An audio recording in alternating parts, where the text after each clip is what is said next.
ऐसा तुर्की बतुर्की जवाब आज तक कमला ने कभी न पाया था।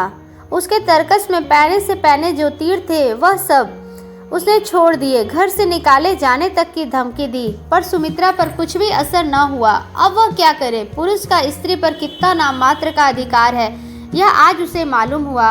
वह सुमित्रा को मार नहीं सकता, घर से निकाल नहीं सकता, अधिक से अधिक यही कर सकता है कि उसकी सूरत न देखे। और इसकी सुमित्रा को कोई चिंता नहीं जान पड़ती थी। अविवश होकर उसे दुहाई देना पड़ा। निर्बलों का तो यही अस्त्र है। पूर्णा से बोला, देखती हो पूर्णा, इनकी बातें मैं जितना ही तरह देता हूँ उतना ही वह शेर हुई जाती है। पूर्णा आप समझदार होकर जब कुछ नहीं समझते तो उन्हें क्या कहूँ? सुमित्रा ने ऐंठ कर कहा, बहन मुँह देखे कि सनद नहीं, काहे से यह बड़े समझदार बन गए और मैं बेसमझ हो गई। इसी मूछ के जो आदमी मुझ जैसी भोली भाली स्त्री को आज तक अपनी मुट्ठी में न रख सका, वह समझदार नहीं, मूर्ख भी नहीं, बैल है। आखिर मैं क्यों इनकी धौंस सहूं?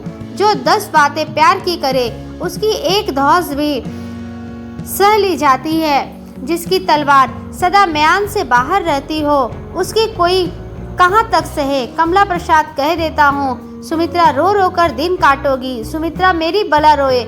हाँ तुम रोओगे कमला प्रसाद, मैं अपनी 100 शादियाँ कर सकता हूँ। सुमित्रा तिलमिला उठी। इस चोट का वह इतना ही कठोर उत्तर न दे सकती थी।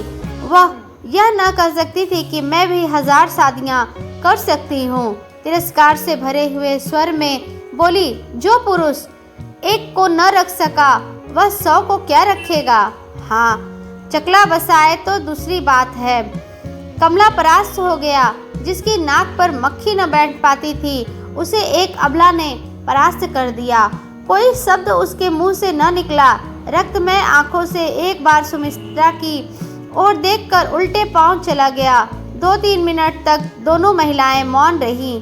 दोनों ही अपने अपने ढंग पर इस संग्राम की विवेचना कर रही थी। सुमित्रा विजय गर्व से फूली हुई थी। उसकी आत्मा उसका लेश मात्र भी तिरस्कार नहीं कर रही थी।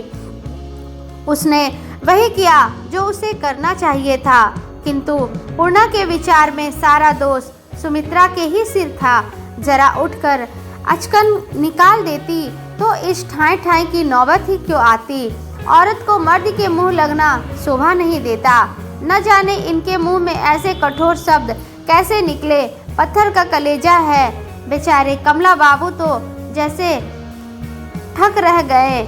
ऐसी औरत की अगर मर्द बात न पूछे तो गिला कैसा। सहसा सुमित्रा बोली, बहुत ताव दिखा कर गए हैं, मेरा क्या कर लेंगे? अब सीधे हो जाएंगे। देख लेना, ऐसे माँ की यही दवा है। तुम्हारा मैंने बड़ा लिहाज किया, नहीं तो ऐसा ऐसा सुनाती कि कान के कीड़े मर जाते। पूर्णा सुनाने में तो तुमने कोई बात उठा नहीं रखी बहन। दूसरा मर्द होता तो न जाने क्या करता। सुमित्रा जो कहेगा वह सुनेगा ही, 1000 बार सुनेगा। दवे वो जो किसी की दिया खाती हो। मैं तो अपने बाप की भी नहीं दबी। इनको मैं क्या जानती हूँ। 100 शादियाँ करने की बात कहते हुए भी जिन्हें लज्जा न आए वह भी कोई आदमी है। पूर्णा बहन और दिलों की तो मैं नहीं चलाती, पर आज तुम्हारी ही हट धर्मी थी। सुमित्रा अच्छा जले पर नमक न छिड़को सखी, जिसके ऊपर पड़ती है वही जानता है। पूर्णा मैंने तो ऐसी कोई बात नहीं कही बहन, मुझ पर नाक बिगड़ती हो। सुमित्रा सारा दोष मेरे मत्थे मर रही हो। और क्या लाठियों से मारोगी? औरत निर्बल होती है, उसे उपदेश देने वाले बहुत होते हैं। मर्दों को कोई नहीं समझाता। इतनी देर बैठी सुनती रही, एक बार भी तुम्हारे मुंह से न निकला कि बाबूजी यह कैसी बातें कर रहे हो। तुम तो खुश हो रही होगी कि अच्छा हो रहा है, इस दुर्गति हो रही है। पूर्णा को यह अंतिम वाक्य बाण के समान लगा। वह हक्की बक्की होकर सुमित्रा का मुंह ताकने लगी। यद्यपि वह सदैव सुमित्रा की ठाकुर सुहागी किया करती थी, फिर भी वह यह जानती थी कि जिस दिन कमला प्रसाद साड़ियाँ लाए थे उसी दिन से सुमित्रा उसे संदेह की दृष्टि से देखने लगी। किंतु उस अवसर पर पूर्णा ने कमला का वापस करके अपनी समक्ष में संदेह को मिटा देने का सामल प्रयास किया था। आज सुमित्रा अकारण ही क्यों उस पर निर्दय प्रहार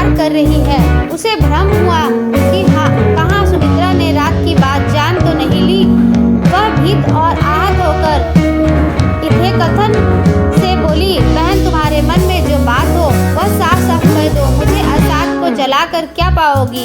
अगर मेरा यहाँ रहना तुम्हें बुरा लगता है तो आज मैं यही ना मैं कालिख लगा कर यहाँ से चली जाऊंगी। संसार में लाखों विधवाएं पड़ी हैं, कम सभी से के रक्षक बैठे हैं, किसी भांति उनके दिन में कटते हो हैं, मेरे भी उसी भांति कट जाएंगे।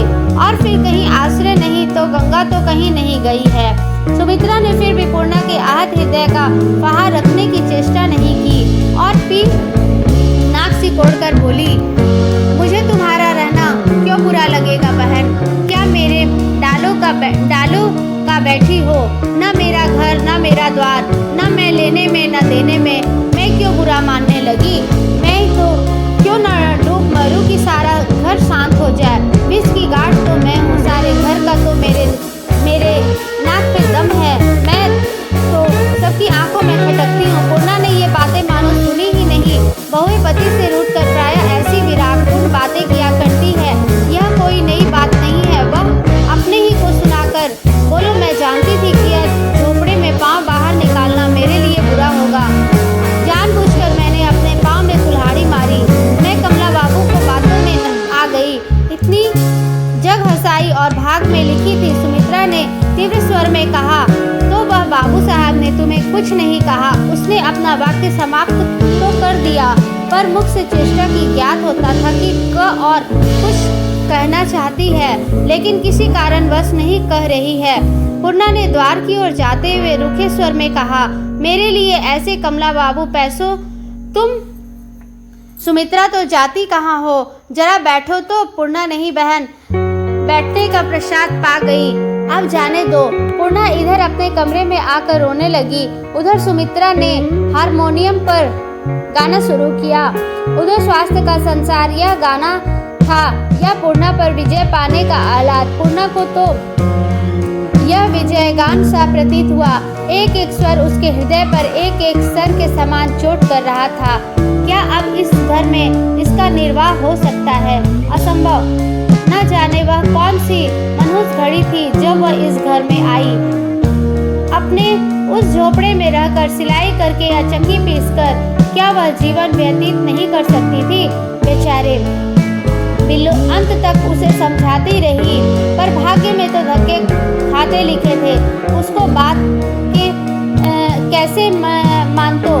अब पूर्णा का हृदय एक बार कमला प्रसाद से बातें करने के लिए व्याकुल हो उठा। वह उसके सामने स्पष्ट कह देना चाहती थी कि वह इस घर में नहीं रह सकती। उसके सिवाय और किससे कहे? लाल बद्री प्रसाद हंसकर टाल देंगे। अम्मा समझेगी कि यह मेरी बहू की बराबरी कर रही है। अभी से चले जाने में कुशल है, कहीं कोई में दूसरा उपद्रव न खड़ा हो जाए, कहीं मुंह दिखाने लायक भी न रहूं। सुमित्रा चाहे जो लांछन लगा दे, दुनिया उसकी ही बात मानेगी। पूर्णा रात ही से एकांत में रात के समय कमला के पास जाने पर पछता रही थी। उस भले आदमी को भी उस समय चुहल करने की सूझ गई, मगर वह साड़ी मुझ पर खूब खिल रही थी। मुझे वहाँ जाना ही न चाहिए था, पर एक बार उससे मिलना होगा। मैं द्वार पर खड़ी रहूंगी, मुझे कमरे में जाने की जरूरत ही क्या है? खड़े खड़े कह दूंगी, बाबूजी अब मुझे आप जाने दीजिए, और कहीं जगह नहीं है तो बाबू अमृतसराय का विधवाश्रम तो है, 10-5 विधवाएं वहाँ रहती तो हैं, मैं भी चली जाऊं तो क्या हरज है? वह समझाएंगे तो बहुत सुमित्रा को डांटने पर भी तैयार हो जाएंगे, पर इस डांट डपट से और भी झमेल बढ़ेगा। तरह तरह के संदेह लोगों के मन में पैदा होंगे। अभी कम से कम लोगों को मुझ पर दया आती है, फिर तो कोई बात भी न पूछेगा। विधवा का उल्टा बनते देर नहीं लगती।